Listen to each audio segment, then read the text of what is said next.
Aloha! Welcome to Return on Wellness, a web series brought to you by Caesars Entertainment.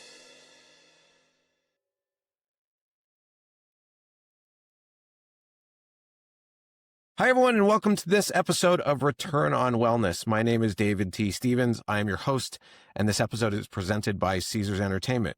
Now, you may not think Caesars Entertainment when you hear wellness, but actually they have a wellness menu for meetings and event professionals at 15 properties in 3 different cities, Las Vegas, Reno, Tahoe, and Atlantic City, that can help you plan your next meeting or event and integrate wellness holistically and easily. If you want more details on that, you can check out the QR code at the end of the episode. All right, now let's get into it. I am joined today with my guest, Dr. David Bilstrom. It's Bilstrom, right? Not Bill Storm? Nope, okay. That's right. All right, I want to make sure I got it right. So what I'd love to do is set things up and frame the conversation by you introducing yourself.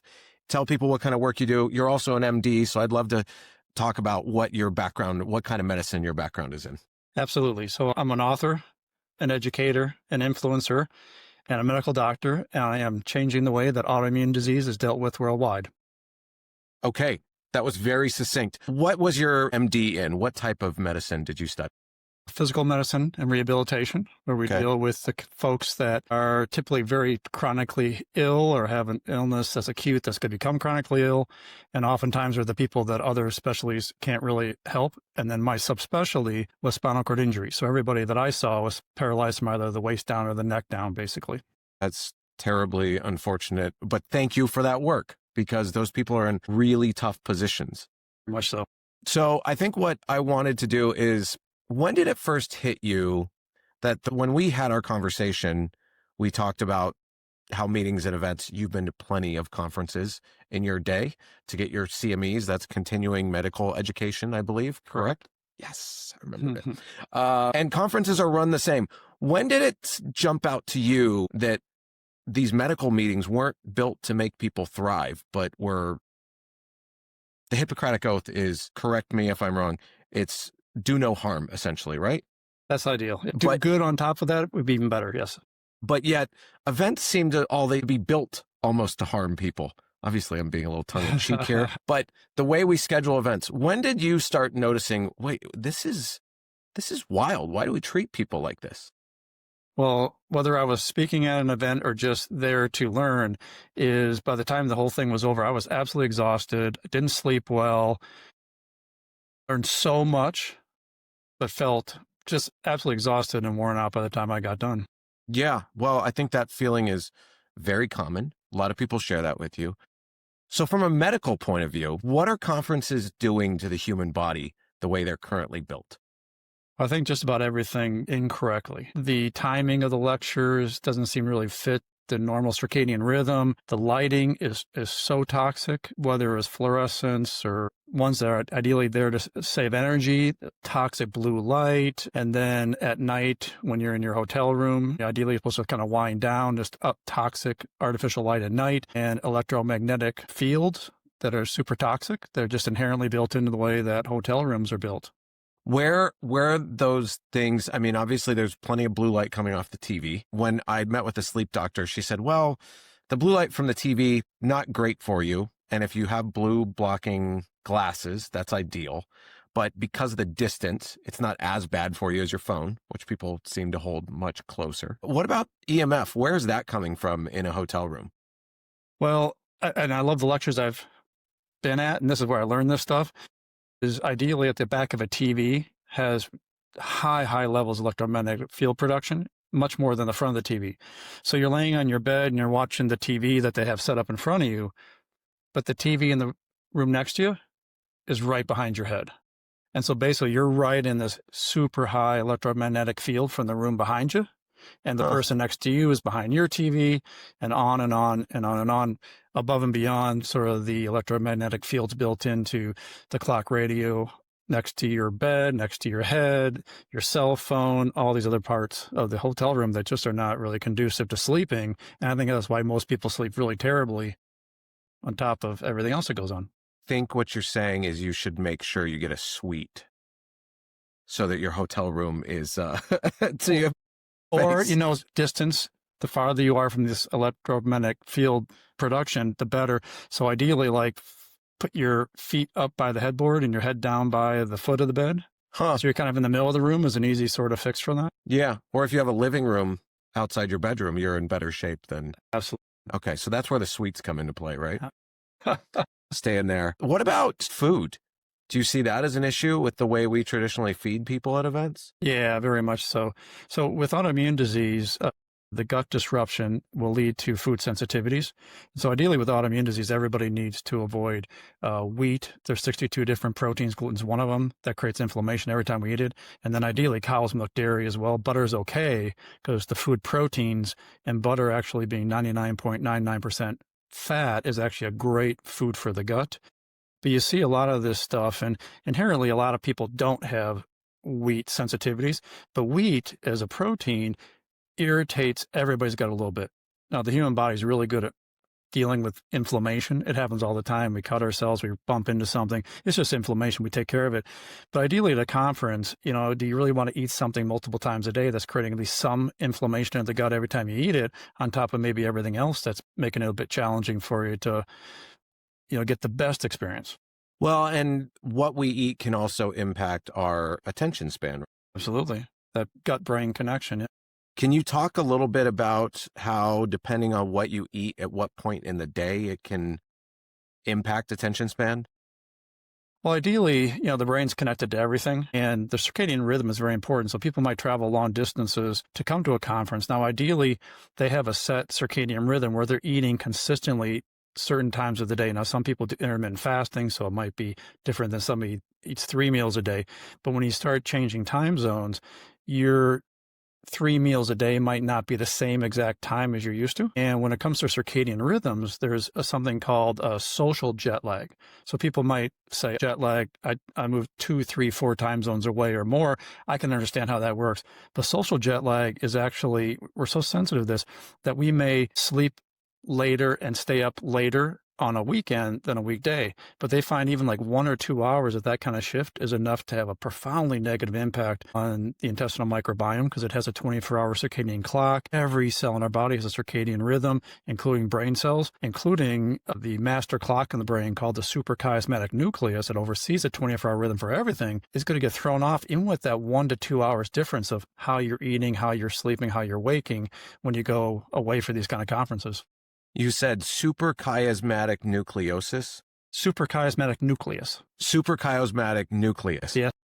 Okay, SCN for short. I'm going to have you send that to me spelled out so that we get it right in the captions. Okay, so that is responsible for your overall circadian rhythm because each of your systems within the body have a circadian rhythm. Peripheral circadian rhythm that should match and help with the master clock, which is a central master clock. The reason I'm digging in on this, we just launched a new thing we had a big industry conference, and we have another guest on the podcast. She has her PhD in human performance, and we built a programmed and intentionally designed wellness lounge, and we called it Circadian Cove. Lovely. And what it is instead of the traditional, I'm sure you've seen wellness lounges, right? It's a room, there's some stuff in it, and people go in, they use it, they don't use it. It's mostly recovery stuff. It's compression boots and red light therapy and whatnot. But we took the other side of that and we said, well, what if we help people activate and recharge people instead of just recovering them? And so we programmed a lounge both with classes and activities that not only did it change on an energetic level throughout the day, it also changed during the conference. So day one's programming had a lot more high energy stuff than day 3, because we know by day 3, you're a different person from those long extended hours. So that's why I'm kind of really honing in on this circadian rhythm that you're talking about, because it matters to us. And I think there's an opportunity for us to program smarter when it comes to, we know so much about the human body now. We know so much about how we function as humans, yet we continue to design in a way that's counterproductive. So, okay, the follow-up question to what you were talking about is there, if you had to pick one of those things that can impact us that we were talking about earlier, what's the biggest stressor, do you think? We'll pause there. What do you think is the biggest stressor out of the things we just talked about? Well, I think light light can have a positive impact on us and light can have a negative impact on us. And so I lecture a lot about part of the retina that we didn't know really existed. Usually we kind of thought for a long time the retina, the back of our eye, it was just the rods and cones, the image-forming retinal cells. So light would hit the rods and cones and they would project information up to the visual cortex so we can see images. Well, it turned out the eyes were doing a whole lot more than that, and we weren't sure why. Well, then they discovered these retinal cells called non-image-forming retinal cells. Light hits the non-image forming retinal cells. They project to all these different brain parts. They project to the suprachiasmatic nucleus, the master clock. They also give information to the part of the brain that's involved in metabolism and feeding practices. So we don't eat in the middle of the night, between meals, metabolism's up. Parts of the brain involved in our mood and our emotions. And then they project directly in med school and residency when you're trying to figure out nerve tracks that go from one place to another. They're really named beautifully because where they start is the first part, where they end is the second part.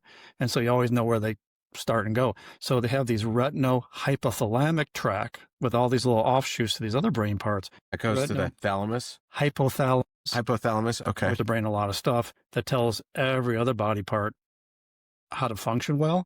But then that toxic light, the blue light that's excessive during the daylight hours, or particularly the blue light 2 hours before we go to sleep, or when you wake up in a hotel room, there's lights everywhere underneath the door. There's the fire detector. There's the cell phone charging station, all this other kind of stuff is so toxic. This light pollution at night, for example, is a huge driver of increasing cancer. Metabolic disease would be diabetes and obesity, depression, anxiety, all these kind of things. And it is such a disruptor how the system works. The example I like to give is women that have breast cancer, because cancer is the flip side of the same coin as autoimmune disease. So everything you do to prevent autoimmune disease or reverse it prevents cancer or reverses why you get cancer so you never get it again, and vice versa. So here's women that take tamoxifen after they have been diagnosed with breast cancer. Now, there's a lot of things you can do to prevent breast cancer from returning. There's a lot of things you can do to prevent it that nobody talks about. But when you get it, most women are offered this thing called tamoxifen for 5 years. And this is the only thing we're going to give you to prevent breast cancer. Well, this light pollution, this artificial light at night, is so toxic that it totally stops the tamoxifen from working. So we have tens of thousands of women in the United States alone taking this tamoxifen thinking it's helping them prevent breast cancer recurrence. But this artificial light at night is totally stopping it from working. Now, it's not difficult to fix that. All you got to do is add 3 milligrams of melatonin at night to fix the thing. But I think it really talks about how toxic this artificial light at night is that everybody's subjected to at conferences. It's probably not hard to avoid that. Maybe that's where like 3 milligrams of melatonin when you're at these conferences could be really good at helping you protect you from this toxic light that you're always in. Now, I want to dig in and press here because, you know, I did not go to medical school. Is the issue the light itself, or is it the issue that is it the impact the light is having on your function? Because one of the things that we talk about and that we try to remind people of is the fact that they say anything under, if you're getting less than 6 hours of sleep on a regular basis, your opportunity for disease and whatnot just goes up exponentially the less sleep you get. So my question essentially is the blue light impeding our sleep, which is causing the issue, or is it those non-image forming rods and cones that are being impacted by the color of the light? Because, or is it both? You know, I always like to understand the correlation and causation, right? Yeah, well, you know, the body's so smart. One thing's probably not going to throw it off. The body go, I got you covered. You know, 2 things are not right. Got you covered. 3, 4, 5. And then you start. So the not sleeping is very detrimental. But also this artificial light at night of any kind of light, ideally within 2 hours of trying to fall asleep, and then, of course, overnight, is really tough on the system, really tough. And it doesn't take much at all. Like if you think about the light that might come in through a window when you're trying to sleep. Now, when I go to conferences in Las Vegas, like with my wife, I go, what a view. Oh my gosh, we got to have the windows open. But then I end up like 2 hours later closing them because I just can't sleep. But it really creates all this brain inflammation. And by creating this brain inflammation and creating stress by adversely affecting that HPA axis, that has a negative impact on everything, including gut health. And then that's tied into the immune system, and it all comes together. Okay, so it's a multi-layered thing that's really happening. Yeah. So do you think sleep masks or things of that nature help? Also, I know the curtain trick with the hangers, right? No, please do tell. Oh, I did a video of it. But what you do, the hangers that have the clips on them. So if your shades won't get completely dark, what you do is you bring them together, you overlap them, and you use the clips on the hanger to clip the shade to itself so it's overlapping. That's genius. So that you can block out the light. Genius, yes. So, I love that. well, you're welcome. Is that okay if I share that with patients? Please, Okay, please, good. just, mention us. But no, I learned it from a pilot because, they have to sleep during the day sometimes and they work crazy schedules. But I would feel like sleep masks also would be beneficial for that kind of thing. Very right? much so. And ideally, the nighttime blue blocking glasses of high quality, ideally they should block out about 97, 99% of the toxic light. So you put them on like 2 hours before you go to bed, ideally. But maybe at a conference, when you get back to your hotel room and you're trying to kind of wind down, pop them on. But then close your eyes, take them off, put the sleep mask on. Because if you do open your eyes at night, you wake up, you're going to be bombarded by this artificial light at night. And it takes just the briefest millisecond of those kind of lights hitting you when you open your eyes in the middle of the night to shut down melatonin production. And then that's where a lot of the hit happens. So then you put the nighttime blue blockers back on as you make your way for the bathroom, you take care of business, you get back to bed. I was going to say, we've all had that moment where they're like, oh, we put motion sensor lights in the bathroom. Thanks. How do I turn them off? Because it's 1:30 or 3 o'clock in the morning and I just need to go pee. I don't need it to be daylight all of a sudden when you walk in and the lights. For the person trying to sleep next to you that you just woke up because you went to the. Yeah, exactly. Okay. So to kind of, I'm glad we talked about that. Also, there's a sleep mask I came across, and I don't know if you've heard of it or if you know it. I feel like you're an MD, so you probably know these things.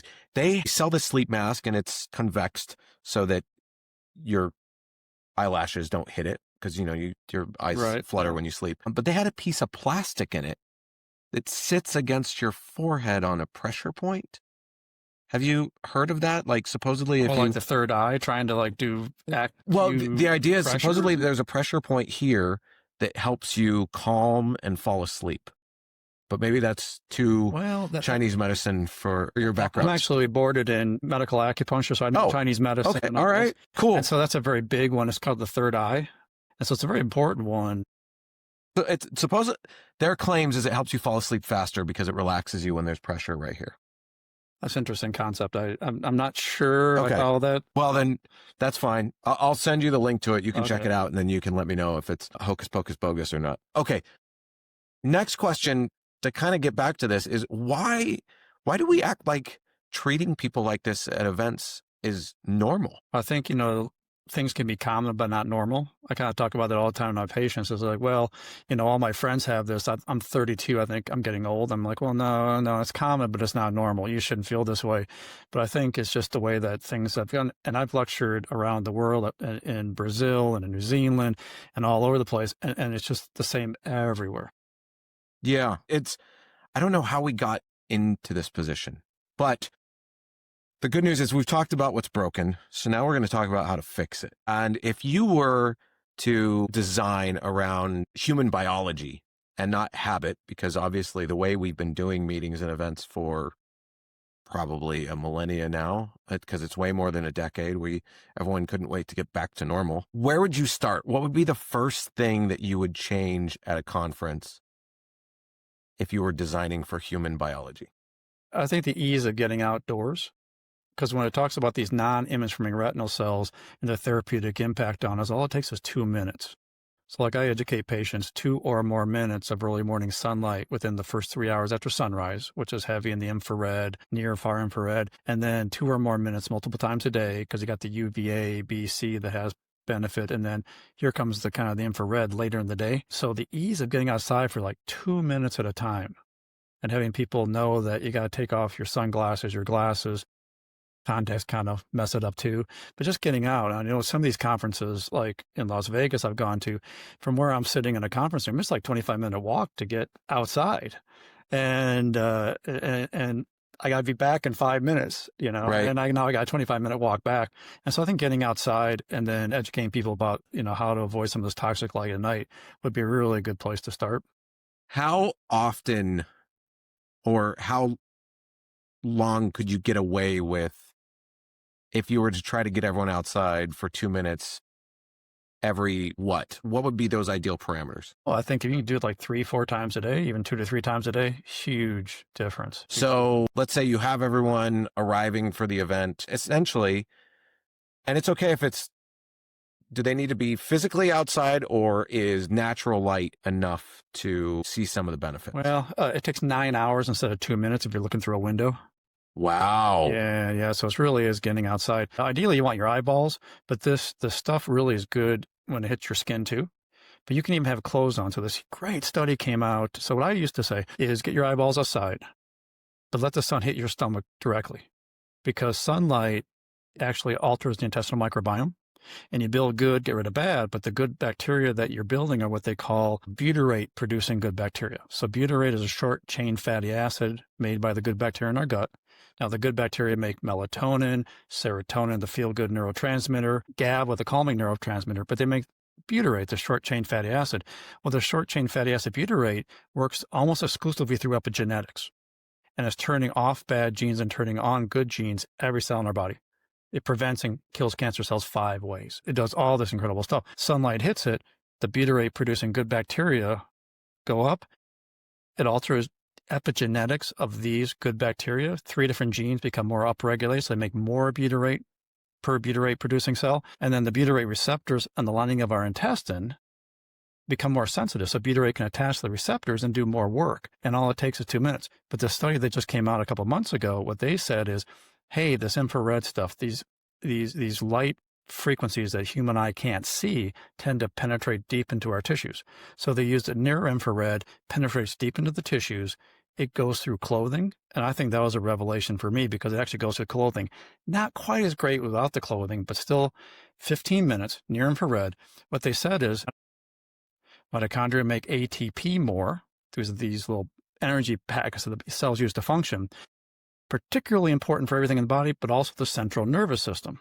So brain, spinal cord, but also they said the visual system is part of the central nervous system. So they did this incredible study where they did an infrared lamp. So they said sun's best, but infrared lamps that are available to anybody are really good too. Through clothing, 15 minutes, within 24 hours, vision was improved in these people. Huh. And I said, well, what about the eyes? Because the eyes are going to see this, and that's going to help vision, all these brain parts, intestinal microbiome and everything. But no, what they did is they covered up the eyes with a mask. So it actually just hit the skin, and 24 hours later, the central nervous system was healthier, including vision got better. And so when you got all these kind of hits coming to the system, just getting outside, or even like maybe in these, wellness circadian lounges, having infrared there for 15 minutes between lectures, oh my gosh, you're helping the central nervous system, the immune system, mitochondria. Not going to lie, there have been plenty of times I went to this wellness event and they had red light beds, and I was like, you're fully clothed. What is the point? And I would have said that too before the study came out, because You got it. So, okay. I want to know more about this study, and we'll include it in the show notes, because I think that's really interesting. Because you think, okay. But you said there was an effectiveness difference, right, between clothes, but it was minimal. Not a lot. Yeah. Interesting. Now, can I share something with you about how central mechanism the stuff is? Yeah. I mean, that's what this is. That's why we're here. Share away. Oh, yeah. So in June of 2024, I lectured in Paris, and my lecture was about the 4 maternal microbiomes during pregnancy that create the fetal microbiomes before a child's even born. How to optimize that, how it gets messed up, and how to correct it. And so one of the things I talked about is a third the way through a pregnancy, there's a lot of baby parts still to put together, right? Now, the liver's not even fully formed until we're 8 months of age. The brain's not even fully formed until 27 years of age. But at 3 months of gestation... Did you say the brain isn't fully formed until 27 years of age? Yeah. That explains a lot. Anyway, moving on. It takes a while to get that brain all put together, or mess it up, as the case might be. So the fetus at 3 months of age already has these non-image forming retinal cells. They don't have the rods and cones yet. the baby's eyes start seeing light coming through the abdominal and uterine wall at 3 months of age. And that light coming through the abdominal and uterine wall that the baby's seeing with these non-image forming retinal cells drives the development of all those different brain parts we talked about. It's why, because it goes to the suprachiasmatic nucleus that oversees the 24-hour circadian rhythm, it's why during pregnancy, the baby develops its own unique circadian rhythm independent of the mother. So the mom might be awake, the baby's sleeping, the mom might be trying to sleep, the baby's awake and kicking, but also it goes directly to the hypothalamus. And this is how the baby sets up a healthy HPA axis, healthy ability to deal with stress even before it's born, so that the mom might be having all this stress. And I have a great slide where a disrupted maternal HPA axis, loss stress during pregnancy, is going to create a disrupted HPA axis in the developing child. But if the baby can see light coming through the abdominal and uterine wall, it's going to set up its own healthy HPA axis that is going to lead to lifelong ability to deal with stress better and cardiovascular health, immune health, all this other kind of stuff. So this is such a central mechanism in development. We can actually use those same things to actually, reverse chronic disease, prevent chronic disease. I mean, this is like super central mechanism stuff. Yeah. Well, and they have talked time and time again that a lot of chronic disease is very preventable. And that's Absolutely. mostly by lifestyle and food choices and things of that nature. Yeah. So this is interesting. I want to go back to a second though, because you said the difference between getting outside for 2 minutes and getting natural light through windows was essentially 8 hours and 58 minutes. Yes? Yes. So, but if you did, let's say you did your meals and your breaks outside throughout the day, you were adjacent to an outdoor area, it's nice weather, you have your breakfast either outside or at least very close to it. Maybe it's indoors in the windows, but then there's an area to go outside and just hang out for a couple minutes. Then you do your morning break, and that all your snacks and goodies are outside. Obviously, a mixture. We're big on yes and, not either or. We know if you try to feed people only certain things, there will be a revolt and a mutiny. And then ideally doing lunch outside, then doing your afternoon break, and then some time in the afternoon or evening. That's something I feel that you would get on board with. And you don't have to be in the direct sun. Reflected light is totally fine. Just outside. Just outside. Sunlight's getting to you somehow so you can see where you're going. What if it's like March in Wisconsin and it's just gray outside? Is that still... these kind of like infrared goes through clouds. Yeah. It's not going to be as warm. Obviously. It filters out some of the stuff that makes us feel hot. But yeah, it's very therapeutic. Comes right through clouds. Are you familiar with how that impacts people's ability to learn? Have you looked into, and I know this is, we're just kind of strayed here, but like how triggering those systems impacts attention span and things of that nature? Well, if you're seeing this artificial light that is problematic, you're basically frying your brain. This is where depression, anxiety, all these other kind of things. Yeah, can you describe what's happening with too much of that artificial light physiologically? Where the good light is having all this positive benefit on all those brain parts, the bad light is having the exact opposite impact on us. And then we were talking about also how all these things might disrupt the intestinal microbiome, which some people say, well, the gut's the second brain, but truly it's probably the first brain. When it comes to how we developed from like 2-cell, 4-cell, 8-cell embryology kind of stuff, it actually is the gut gets set up first, and then that directs the development of the brain. So the brain development is driven by the gut and the nervous system of the gut called the enteric nervous system. And so anything you're doing to help, the brain is going to help you learn better. Anything you do that's going to help the gut is going to help you learn better. And then you also, I don't think, would be nearly as fried mentally after these kind of conferences. It's not just, wow, what a bunch of information that I had to kind of digest and memorize and fit into how way I think.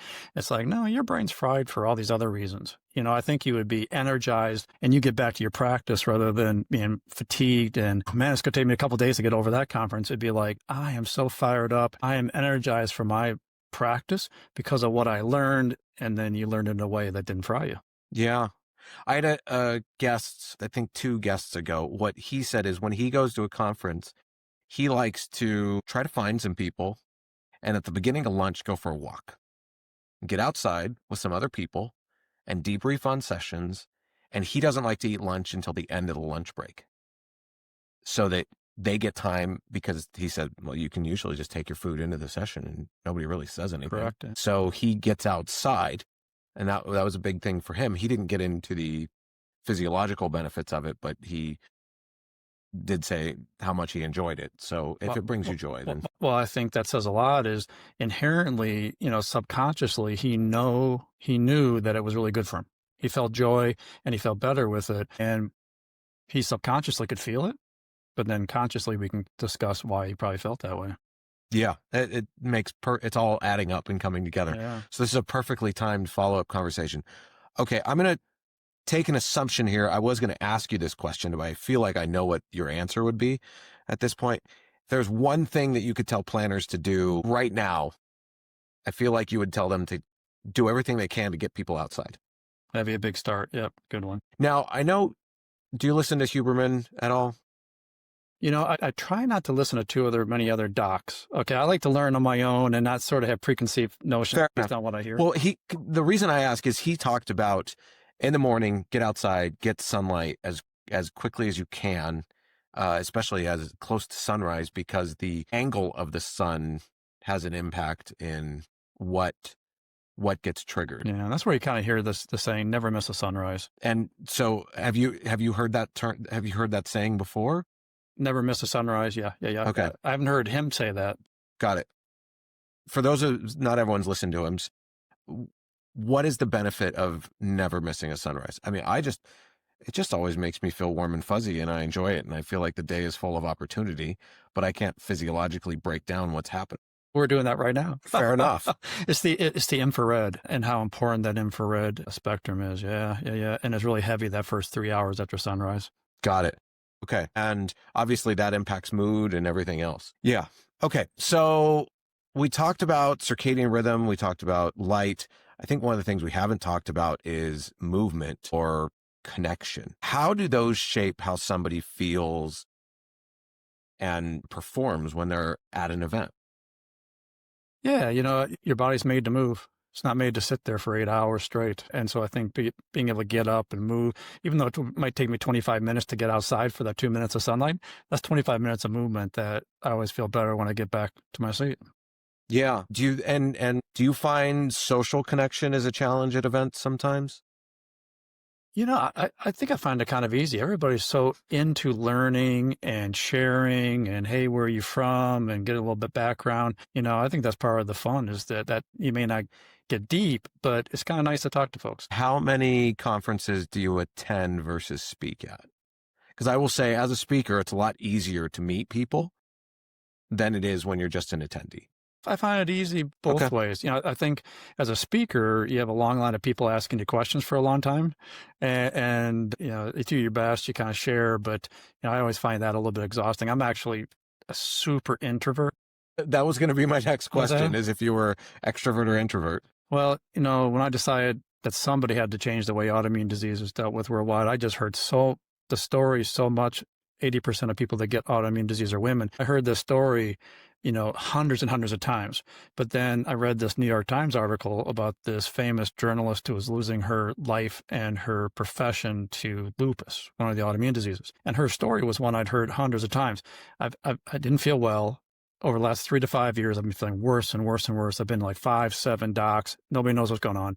I finally get this diagnosis. I'm like, hallelujah, I got a diagnosis. I know why I'm feeling so bad now. But people get told, she got told, well, there's no reason, we don't know why you got this. Nobody knows where you get this. And there's no way we make it go away. It's going to get worse over time. We have meds by suppressing the immune system will slow things down, but they have a lot of side effects, including they're going to increase your risk of cancer. And so she just kept getting worse and worse, right? And I go, that can't happen. I got to change this. But for me, what I had to say was, and it was kind of interesting, not too long after I made this decision, this commercial kept coming out, and it was for the military. And it was something to the effect that, when we hear people in danger and struggling, we don't run away, we run straight to them. And I said, well, that's what I did. I said, I got to get over this fear of speaking in front of people and doing all, and if I have something uncomfortable that I need to do to make this happen, I'm going to run right to it. No more procrastination. I was a terrible procrastinator and all this stuff. No, it's got to be changed. And so I made myself really enjoy the speaking and really enjoy sharing this information, and because there's a goal in mind. Yeah. Well, congratulations on setting a goal and going after it. There's a lot of people who want to do things, and then there's very few people who go and do them. So congratulations on that. A follow-up question is, of those things, light, circadian rhythm, light, I know we don't do anything for circadian rhythm, light, movement, food, connection, which one of those do you think is the lowest lift to fix? Well, that's a good question.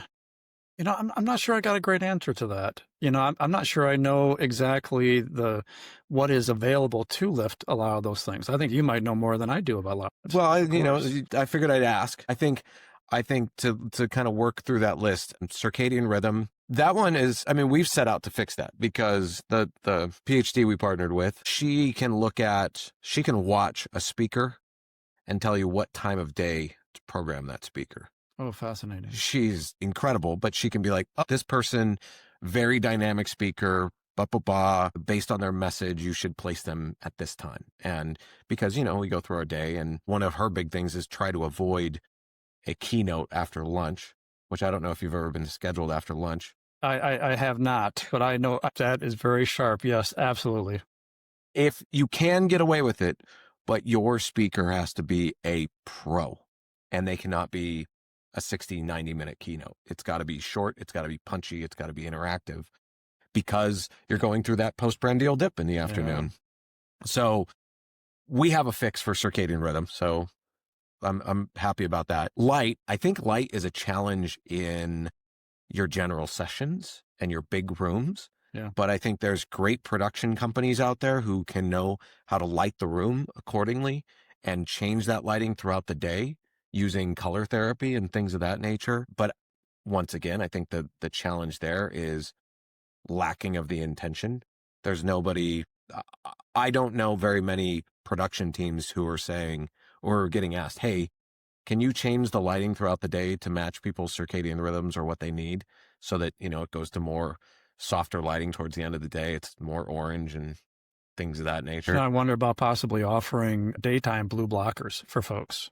Because companies out there that make some really great ones at really low cost, or educating the participants that, hey, you might want to think about getting these daytime blue blockers. If you're on computers a lot, you probably want to wear them for your job.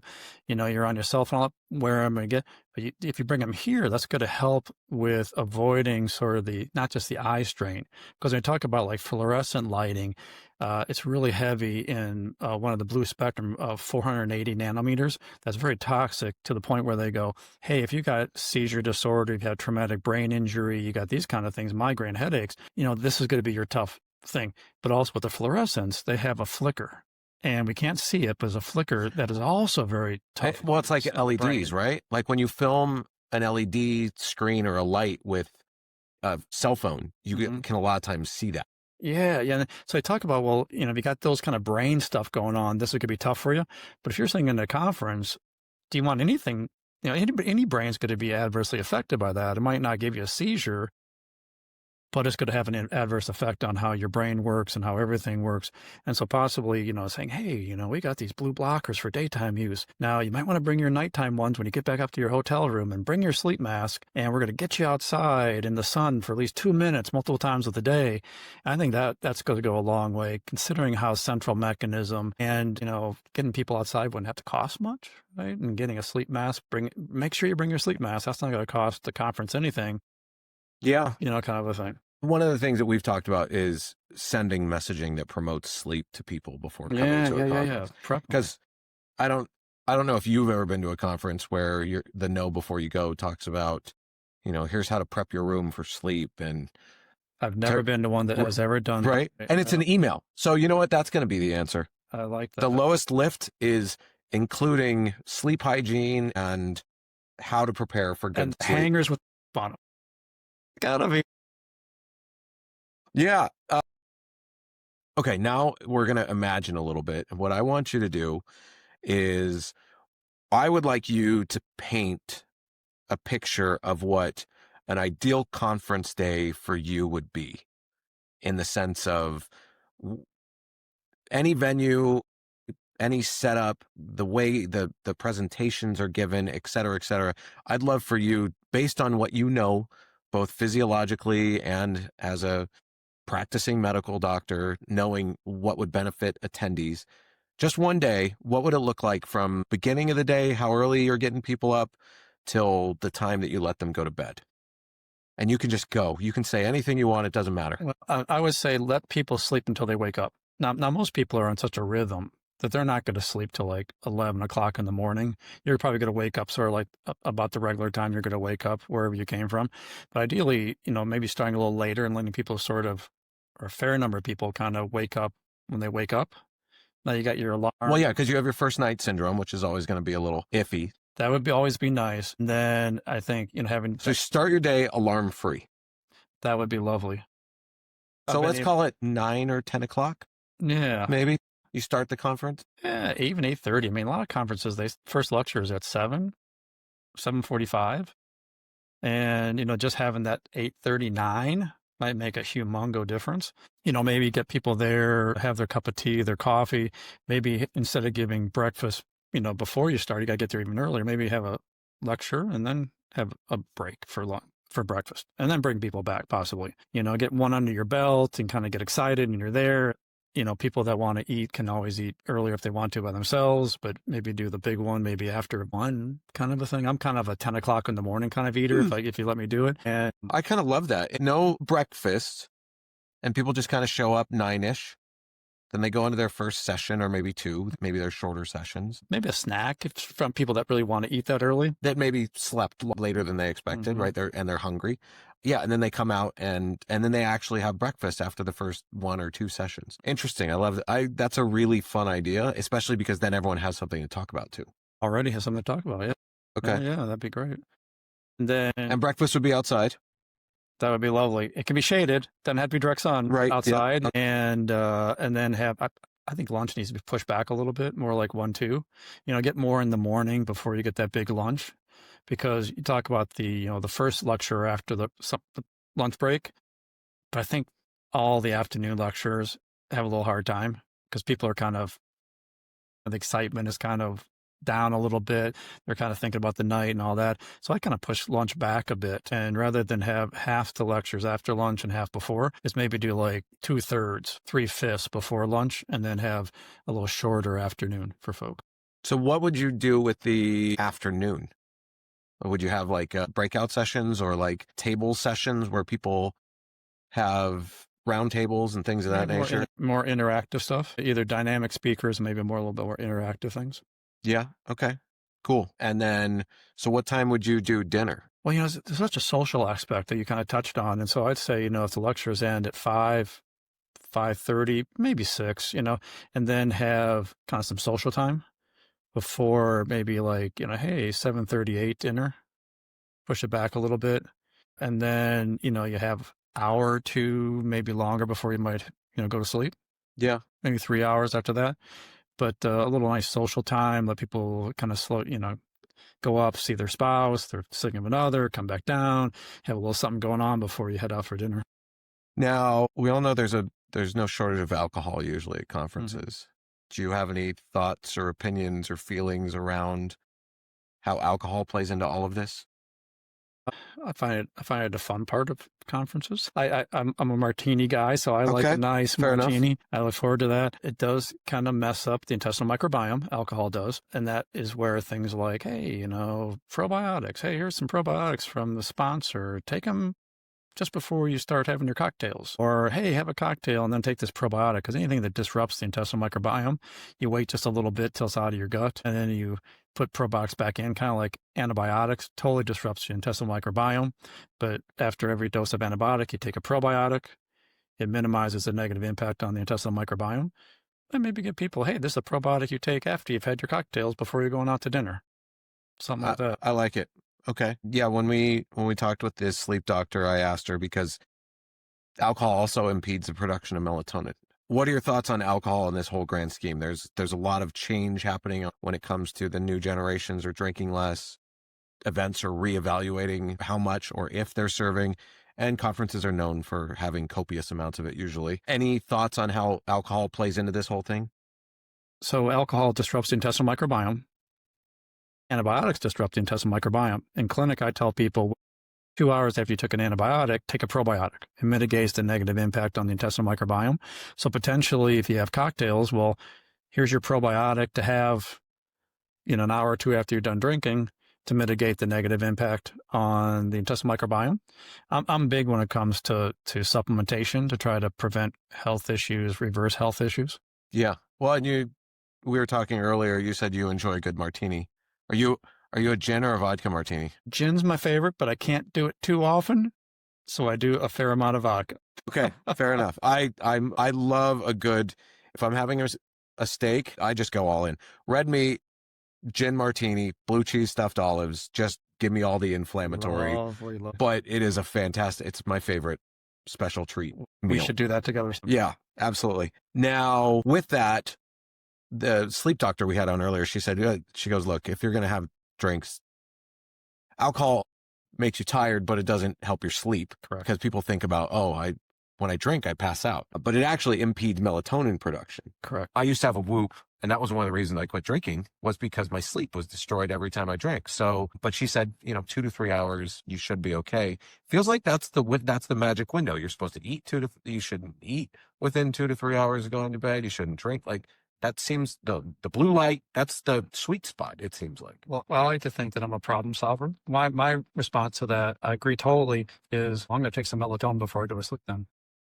Yeah. And now when it comes to amount, earlier you said something about 3 milligrams. I know they sell it in small 3, they do 5, they do 10s. Is there dosing on melatonin we should be careful of? Well, everybody is different. So different doses for different people. But typically, I think most of the studies say like 3 milligrams can really counteract the negative impact of not having it. And I think it's really important that people understand. So here's melatonin we're talking about. They're like, well, if I don't sleep because of melatonin, what's the big deal? Well, melatonin is a sleep-wake cycle regulator. But also, like every hormone, it keeps away inflammation. And by keeping away inflammation, it keeps away chronic disease. So people with higher melatonin levels have less heart attacks, strokes, Alzheimer's, cancer, and osteoporosis. It's like every body part needs this melatonin to keep away the inflammation. Otherwise, you get chronic disease. So it says a lot about how important hormones are, but also it's like, that melatonin 3 milligram capsule, it's not bad in any way. And it's good to help you in so many different ways. Good to know. Okay, so as we start to wrap up here, the show is called Return on Wellness, as a play on the term return on investment. And for the heads of events or an executive listening to this, let's make the business case for this, because this is going to be a different way of thinking. So why should an executive who's looking at this, or let's put this scenario out there. Head of events goes to their C-suite and says, hey, I want to do some new things at the next event. What should they share with that C-suite to help them understand and help them care about this besides, well, we're sending people home tired? How would you position that to them? Well, conferences are really special, I think, for physicians. And it's hard to get away. You got to practice. How am I going to get away to a conference? Hey, I got a family, kids. How am I going to get away to this conference? So something you really look forward to, but it's not easy. And when you do it, you want the very best experience. And I think that's why a lot of conferences are held in such nice places, so fun places, right? But if you could go to the conference. You're also used to doctor conferences, are sometimes very different venues than the rest of us. Okay. So you go someplace and you hope you have a good time. But to go and learn a lot, but then come out of it like energized and happy, and you slept well, and you seem like you ate food that agreed with you well, and all this kind of stuff. You get back not like, oh, I'm just so worn out and can't do that very often. It's like, you actually come out and you're better off, not just knowledge-wise, but you're better off every way-wise. And then you're like, wow, that was the greatest conference ever. I can't wait to do that again. How they organized it was great. I actually come back on Monday morning and I got more energy than I had when I left on Thursday. I think that's what we're all shooting for. So the 3 things I heard you bring up was sleep, I heard food, and then from our overall conversation, just getting people outside. But I think that then the last question, to put a very fine point on this, is what what metric should we be trying to measure, or what data point, because everyone's in data now, what data point should we be either asking attendees or trying to measure so that we can go back to the CFO or the CEO and say, we measured this and we saw this impact, so that people understand that it made a difference? I'm big on happiness and I'm big on energy. Okay. So I would think, if you get somebody who feels energized from the conference. So you could ask a question, something along the lines of exhausted on a scale of 1 to 10, Yeah. 1 being exhausted, 10 being. Maybe like, hey, we know it's not the easiest thing to get ready. You have a busy job. You're trying to prep. You probably got a lot of things to do, knowing you're going to be out of town. What was your energy coming in and what was your energy going out? And ideally, I think what you want to see is that the energy going out is much better than the energy coming in. Yeah. I love The that. same thing with happiness. Oh, I'm stressing out. I got to leave. How am I going to do this? Who am I? I'm not so happy, but man, I know I'm going to get to this conference. It'll be great. And then you're happy to leave, and then you were even coming in. I love, there's a friend of ours. I actually have her book. I'm going to give it to you. The book is called Our KPI is Joy. And so that's great that you brought up happiness, because joy and happiness definitely coincide. Okay. Well, Dr. Bilstrom, that's it for this episode. Thank you so much for everyone tuning in. Thank you for joining us on this episode of Return on Wellness. You will find that Caesar's QR code at the end of this episode. And I think we might have to go have a steak and a gin martini. All right. Thanks everybody for joining us on this episode of Return on Wellness. We'll see you next month. Thank you so much for joining Return on Wellness. For more information on Caesars Entertainment's offerings, please scan the QR code. Make sure to subscribe to be notified when our next episode is out.